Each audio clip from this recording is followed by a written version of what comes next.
All right, what is good, everybody? We got chapter 71, Four Nights of Apocalypse. And I just want to say, Nakaba is absolutely crazy for remembering for remembering some of the stuff that he did in this chapter. Because I will say, like, in the grand scheme of things, I don't think it's like the craziest, most groundbreaking story moment ever.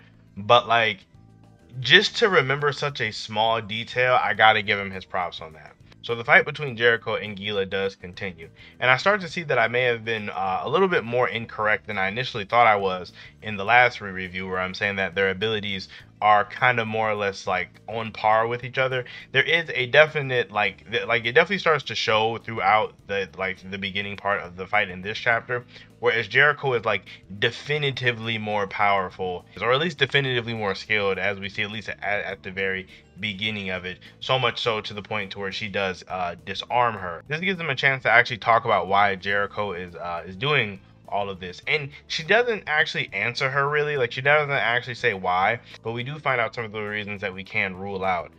Gila does talk about how 10 years ago she quit being a holy knight in Leonis to be a holy knight for Benwick, so she works for like Bon and Elaine and the Fairy Forest and all of them, and you know, she was like completely trusted by them, really close. And then Gila brings up, like, you know, did something happen between you and Bon for like on like a mission or something? And Jericho says, of course not. And this basically, to me, rules out anything that could be going on with Bon. I know there are some people that do think that maybe it could be like, you know, Jericho still kind of has feelings for Bon, and even I mentioned it in the last video, but I kind of think we may or may not be able to rule this out, all because of in the very next panel, Gila asked perhaps it was something with Lancelot, and Jericho makes like a face. So like she makes a face, and then as she starts to really talk more and more about Jericho and Lancelot's relationship, she says, all right, enough. Like she's like basically tells her to just stop. So it's definitely something happened between Jericho and Lancelot. It's those two for sure, which is the reason why Jericho is doing what she's doing. Now, I'm not for sure if this has to do with that time where they got transported, you know, potentially something going on with the Lady of the Lake, or maybe something happened way after that, or maybe Arthur had them both cornered, and maybe Jericho sacrificed herself or gave herself up so Lancelot could escape or something, thus like being in Arthur's service. It's kind of one of those things where I'm not really for sure why she is. There's definitely a reason, because throughout this fight, we can see that Jericho isn't like, you know, some completely heartless evil chaos knight, or some heartless some type of like heartless monster or like villain, because since Gila is disarmed and she can't really fight her, so she says that she doesn't want to kill her, and then she freezes her in freeze coffin, which I'm assuming it looks like she would die from this, but I'm assuming she did this so she just would like restrain her and she'd probably unthaw later and totally be fine. So like Jericho's not super evil, she's just on the evil people side.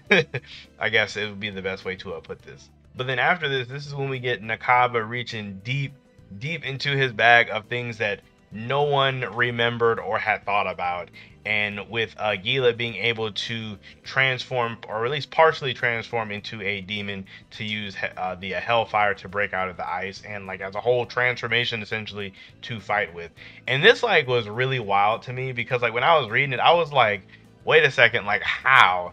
And even he does go back through it in the story, with Gila explaining it, talking about how it was the powerful new generation project back when they had drank the demon clan's blood to get like exponentially stronger way faster. And this is when Jericho responds, but you know, the seeds were all removed thanks to Bond, so the new generation should have lost the demon factor. And then with Gila bringing up that no, it was thanks to the magic of Gother that she was saved, that she was able to suppress her rampages. And like it was one of those things, when I looked back, it was Bond that basically saved or stopped like the vast majority of everybody else.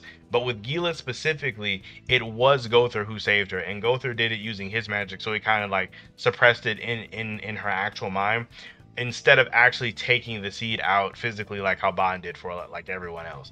So it was one of the things where it's like, there's a lot of mangaka out there and a lot of story writers in general that if it was something that far back, they would not remember it at all. But Nakaba was like, but Nakaba for whatever reason still had a plan for this, which is actually kind of hype. And it's one of those things where I highly doubt anybody saw this one coming. Like, if there was somebody who knew Gila could still turn into a demon, or if there was some Gila demon theories floating out there from back then that I just never knew, I would love to know about them. But this completely took me by surprise. So the one thing that does suck though is I was expecting this fight to like really like ramp up to like the next level with this transformation. But after Gila does land one slash on her, like cutting through her armor and stuff, Jericho is her ice abilities are apparently so OP now that even if you touch her, you're going to freeze. It's actually similar to the ability that she used against Cheon and Jade, except instead of clashing with her sword, it's actually her. So then Gila does begin to completely freeze over, and even through the chapter or through this part, Gila does try to like melt herself with the Hellfire, but she is unable to. So Jericho's ice is well above Demon Hellfire at this point. Now, granted, I will say Gila's transformation, I mean, she drank demon blood, but at the same time, for me personally, it was only red demon blood, and red demons are some of the weaker demons. So I feel like potentially her demon transformation, while it would be a boost or an amp for her, I don't necessarily know how strong her purgatory or how strong her hell flames would be, as opposed to if she drank like when Hendrickson drank gray demon blood or something. Like, if she trained with that like higher tier, she might be stronger. Or you could totally make the argument to where demon blood is demon blood, and it depends on how strong you make yourself with it, which I wouldn't be too mad at that way to look at it either. And just to me, I feel like while this is definitely a amp for her, I don't think it's like I don't think this would mean that Jericho is stopping like all manner of demon flames. I know that's kind of all over the place, but that's kind of how I feel about it. So this is basically the end of the chapter with Jericho saying, if you're going to continue to get into my way, I will basically be forced to kill you. And this when Lancelot busts in, with his bow, he shatters through the wall that Jade and Cheon were blocked behind like the entire chapter, and he confronts Jericho. And then in the next chapter, we're gonna hopefully get this like confrontation between Lancelot and Jericho, because at this point, with how this chapter ended, I'm not seeing any way that they don't at least fight a little bit or really delve more into what all happened. Like, next chapter is going to be absolutely crazy. It's going to be a chapter that I've been waiting for a while, to really get the whole backstory with Lancelot and Jericho and what all happened, because it's something a lot of us have been speculating about for a really long time. So this chapter was great. It paired with the last chapter like perfectly. So like I probably give this chapter like a 7.5, because 7.5, it lost a little bit of points because Gila's transformation was essentially pointless.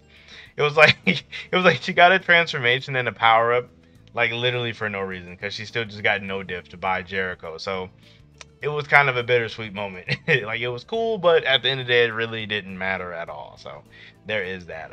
So I'm curious to know what you guys think is going to happen in the next chapter. Like, what you guys really think the whole dynamic between Lancelot and Jericho and what exactly happened to make her turn evil. We'd love to know you guys' thoughts on that.